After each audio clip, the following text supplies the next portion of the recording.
Magandang hapon po sa inyong lahat.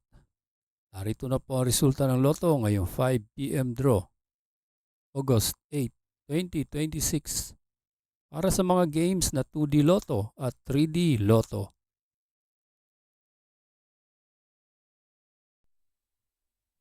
Kung bago ka pa lang sa aking channel, pwede kang mag-like, share, at subscribe para updated kayo sa mga PCSO lottery results araw-araw.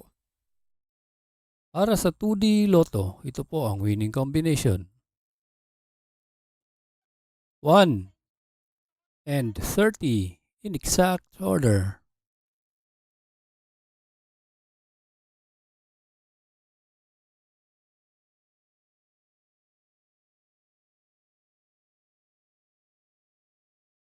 At para sa 3D Lotto, ito po ang winning combination. 1, 5, and 9 in exact order.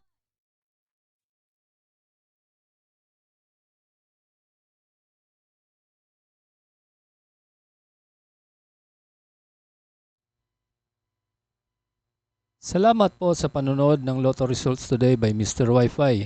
Good luck at maglaro ng responsable. Huwag kalimutang mag-like, share at subscribe. Hanggang sa muli, paalam po sa inyong lahat.